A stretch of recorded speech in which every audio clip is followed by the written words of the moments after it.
Didik TV KPM. Okey, kita sambung lagi Rina. Ya. Okay, tadi kita dah tengok tentang maklumat. Maksudnya dalam kotak tu ada ringkasan-ringkasan maklumat lah. Ya. Tapi kali ni soalan yang berbentuk gambar ataupun kita kata ilusi lah. Jadi kalau soalan ni pula, dalam gambar ini ada maklumat yang memerlukan murid berfikir. Berfikir dan memerhatikan apa maklumat yang diperlukan. Okey, yang ini pun sama kita ambil balik langkah yang pertama, baca soalan. Raja menunjukkan ruang kediaman Encik Hassan. Okey. So kita tengok gambar dulu. Ruang kediaman Encik Hassan. Langkah yang pertama lagi, kita nak tengok apa kata tugas dan apa tajuk. Jadi berdasarkan rajah, terangkan, masih terangkan lagi. Maksudnya bila terang tu kita kena ingat faktor yang ada dan kita perlu membuat huraian kepada maklumat yang kita dapat nanti. Faktor-faktor yang mempengaruhi keselesaan ruang tempat kediaman Encik Hassan. Jadi soalan ini dia minta kita menerangkan tajuk faktor keselesaan tempat kediaman. Ini pula soalan tingkatan 4. Modul yang ketiga. Tajuk tempat kediaman. Okey. Jadi dekat sini calon pula atau murid dia kena tengok apa faktor yang mempengaruhi keselesaan tempat kediaman. Kalau kita tengok macam tak ada apa kan. Tetapi apa yang telah dipelajari oleh mereka di dalam kelas, mereka kena kaji gambar ni. Okey. Jadi faktor yang mereka dah belajar iaitu faktor pencahayaan, pengudaraan, lantai dan penutup lantai, susun atur dan kelengkapan, skema warna dan faktor keselamatan. Mereka kena draft apa yang mereka ingat yang telah mereka pelajari dalam kelas. Kemudian barulah mereka perlu tengok balik mana faktor yang ada dekat sini. Mana faktor-faktor yang ada dekat sini. So, faktor yang ada dekat sini kipas. Kipas kita kaitkan dengan pengudaraan. Kalau ada aircon, airconlah pengudaraan. Kemudian faktor pencahayaan, lampu. Okey. Faktor penutup lantai. Penutup lantai, lantai dan penutup lantai. Lantai ni biasa lantai yang dekat rumah kita lah. Lantai marmar ke, terazu ke, simen ke. Penutup lantai sama ada kapet ataupun tikar. Itu kita panggil penutup lantai. Ya. Kemudian susun atau perabot. Yang ada di sinilah yang kita nampak. Yang kita dah belajar dekat dalam kelas ada 6 faktor. Tapi yang ada dalam gambar ni hanya ada 4 faktor saja. Jadi mulalah kita mendraftkan soal jawapan kita. Dan kita nak kaitkan dengan rumah Encik Hassan tadi. So, pengudaraan. Pengudaraan yang baik seperti rumah Encik Hassan mempunyai pendingin udara ataupun kipas akan memberi keselesaan. Sebab kita nak selesa kan dalam rumah kita. Bila kita panas, kita boleh buka kipas, kita boleh buka aircon, dia akan beri keselesaan. So, ini huraian dia. Kemudian kita tengok tadi pencahayaan lampu dekat rumah. So, sumber cahaya seperti matahari atau cahaya lampu bertujuan supaya rumah Encik Hassan dapat dilihat dengan jelas atau mengelakkan kemalangan atau memberi suasana yang selesa. Jadi jawapan mana-mana. Okey, cuma dekat sini saya nak ingatkan untuk soalan AC jangan guna short form. Okay. Sebab bukan semua orang tahu maksud-maksud short form. Contoh macam inilah atau kan. Jadi jawablah dengan perkataan yang biasa. Jangan guna short form atau simbol. Jadi kan, yang ini saya tunjukkan yang ini supaya kita cepat untuk saya nak menerangkan. Tapi sebagai murid, tolong jangan guna short form. So, pencahayaan dia terangkan kenapa perlu cahaya di rumah. Kalau gelap, kita perlukan lampu untuk nampak lebih jelas. Kalau kita tak pakai lampu, kita ada tingkap. Supaya tingkap akan cahaya akan masuk melalui tingkap. So, dia perlu terangkan. Kemudian alatan dan kelengkapan yang kita lihat tadi adalah perabot di rumah Encik Hassan. Jadi bagaimana Encik Hassan menyusun perabot dia supaya tidak menghalang laluan. Sebab apa? Kenapa kita tak nak dihalang laluan? Untuk mengelakkan kemalangan.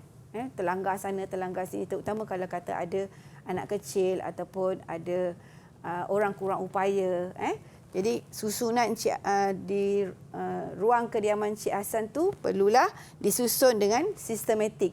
Tujuan dia untuk mengelak kemalangan atau mengelakkan daripada menghalang laluan. Itu jawapan dia, key yang kita nak. And then kalau kita tengok dalam gambar tadi ada penutup lantai. Jadi di penutup lantai ni dia ada banyak function selain daripada untuk mencantikkan lantai, mencantikkan ruang kediaman, dia juga digunakan untuk menutup kecacatan lantai ataupun untuk mengelakkan lantai licin. Jadi rumah Cik Hassan punya lantai dan penutup lantai rata, kukuh, tidak licin dan mudah dijagalah sepatutnya. Okey. Jadi penerangan di sini perlu kita kaitkan dengan gambar yang ada dekat dalam soalan. Okey, ini satu lagi soalan bermaklumat. Okey, ini satu lagi soalan bermaklumat yang mana yang ini dia bagi sampai 2 gambar. Sebab dia nak suruh murid kaitkan soalan gambar 1 dengan gambar 2. Tadi satu gambar, ini 2 gambar. Okey, rajah 1 menunjukkan sejenis makanan mudah yang telah dimakan oleh Zeti. Rajah 2 menunjukkan sebahagian dari sistem pencernaan. Jadi apa yang perlu nak tahu dekat sini? So dia kena kaji gambar. Kaji gambar. So gambar yang pertama ialah gambar potato chip, keropok kentang tanpa lemak. Dalam ini kandungan nutrien yang ada karbohidrat 113 gram, protein 15 gram. Jadi yang di-highlightkan dekat sini kentang tanpa lemak. Maknanya keropok kentang ni tak ada minyak. Kemudian gambar yang kedua ialah sistem pencernaan. X dan Y. So boleh tulis. X ialah duodenum dan Y ialah usus kecil. 2 gambar tu kita kena tengok apakah maklumat-maklumat yang ada dalam gambar ini. Right? Jadi kita tengok soalan. So, soalannya, berdasarkan rajah 1 dan 2, huraikan tindak balas enzim ke atas nutrien makanan mudah itu. Kata tugas, huraikan. Kita kena terangkan detail tentang tindak balas enzim ke atas nutrien makanan mudah di X. Di X tu tadi dekat mana? Dekat duodenum tadi. Okey, 6 markah. Tindak balas enzim di bahagian X iaitu di duodenum. Okey, ini jawapan dia. Yang inilah, ini jawapan dia. Jadi bila kita hurai, kita kena ambil balik gambar makanan mudah tadi, karbohidrat ataupun kentang akan dicernakan oleh enzim amilis dan menukarkannya kepada maltosa. Ini yang dikatakan hurai. Dia kena terangkan tentang proses pencernaan yang berlaku di duodenum. Okey, dan kita lihat yang ada tadi karbohidrat dan protein. So, protein di duodenum. Dia akan melalui perut. Dekat perut dia akan melalui proses. Kita tak nak jawapan itu sebab perut. Kita nakkan jawapan di duodenum. So, pepton akan dicernakan oleh enzim trypsin dan menukarkannya kepada polipeptida dan asid amino. So, yang saya highlightkan ini adalah jawapan yang diperlukan untuk huraian bagi tajuk pencernaan. Sebenarnya ini adalah tajuk pencernaan. Jadi, bila dikatakan hurai, kita kena huraikan makanan itu. Okay? Dari mana hasilnya, apa enzimnya. Alright? So, Rina, kita beralih kepada soalan yang seterusnya pula. Tadi boleh, cikgu. Silakan. Okey.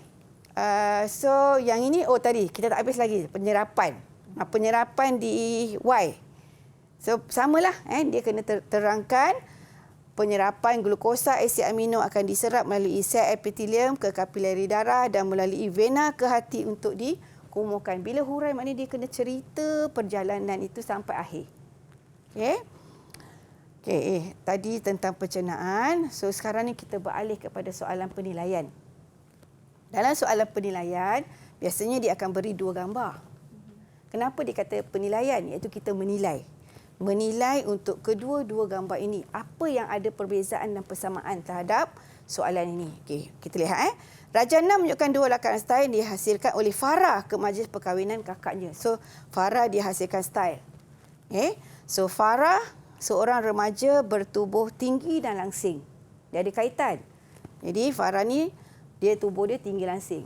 So, ada dua style pakaian. Maknanya dekat sini, dia minta kenal pasti, kata tugas, kesan ciri style pakaian itu kepada Farah. Maknanya, pakaian A atau pakaian B yang sesuai untuk Farah. So, that's why dia kena membuat penilaian. And then, daripada penilaian itu, dia kena tentukan lakaran mana yang sesuai untuk Farah. Okay. Dan soalan ketiga, cadangkan dua warna yang sesuai. Okay, untuk pakaian pilihan Farah. Maknanya kat sini, dia minta cadangan. Kata tugas berbeza. Kenal pasti, tentukan, cadangkan. Jadi, jawapan tu berbeza-beza. So, bila dikatakan kenal pasti, membuat kita buat penilaian, kita bandingkan. Dan apabila kita membuat perbandingan, bandingkan ciri yang sama. Benda yang sama. Okey, macam ni contohnya garis leher. So, sama. Garis leher. Apa perbezaannya? Pada garis leher pakai lakaran A dengan lakaran B. Kemudian yang kedua, lengan. Perbezaan lengan. Ini lengan padanan rata, ini lengan gelembung. Kemudian,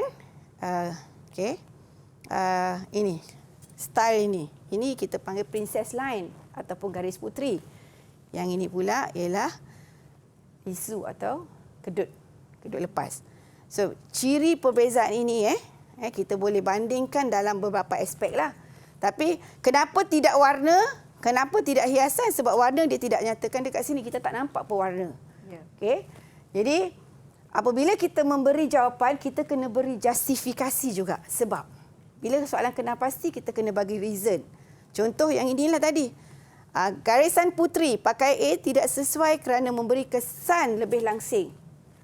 Kedut lepas di pinggang pakaian B sesuai kerana memberi kesan sedikit rendah dan lebar. Apabila kita membuat penilaian, kita kena bagi reason juga. Kita cuma tak boleh kata, oh sesuai, tak sesuai. Tak ada reason. So, bila soalan penilaian, kita mesti memberi kesan, reason dia. Lengan padanan rata tidak menampakkan lengannya berisi. Lengan gelembung akan nampak lengannya lebih berisi. Sebab lengan itu kembang kan. So, kita nampak tangan tu besar sikit. Garis leher bentuk bulat akan menampakkan lehernya pendek sedikit. Sama. Yang ini jawapan dia sama sebab kita tengok tadi sama. Jadi itu saya kata tadi. Bila penilaian ada perkara yang sama, ada perkara yang berbeza, tak apa. Yang penting calon tahu kenapa reason dia. Okey, jadi soalan yang kedua dia tanya pakaian yang mana. So berdasarkan kepada yang ini kita tengok yang mana yang sesuai. So jawapan dia pakaian B dan cadangan warna merah, hijau terang, boleh yang sesuai untuk bentuk badan tinggi dan langsing. Jadi dekat sini tajuk ni bukan semestinya pakaian, dia boleh apa sahaja tajuk dalam sains rumah tangga. Yang penting ialah bila soalan penilaian kita kena membandingkan kedua-duanya. Okey. Yang kedua, apabila kita membandingkan, kita kena beri justifikasi ataupun sebab-sebabnya. Okey, Rina? Okey sangat cikgu, jelas, faham. Okey, itu cara yang satu. Ada lagi satu cara cikgu yang boleh cikgu terangkan? Okey, cara yang kedua yang ini pula. Tadi dalam bentuk kotak perbandingan. Kotak perbandingan. Yang ini kita membandingkan dengan cara kita bagi, actually sama je. Yang penting calon kena tahu apa yang sedang mereka bandingkan. Cuma cara kadang-kadang memanglah budak-budak kita ni akan tanya, cikgu step ini boleh tak? Step kena boleh. Jadi apa pun boleh, yang penting dia kena nyatakan A, B. Apa dia ciri-cirinya. Barulah kita namakan penilaian. Kalau tidak dia akan jadi seperti soalan yang pertama tadi, maklumat. Okay. Tidak ada perbandingan. Okey. Didik TV KPM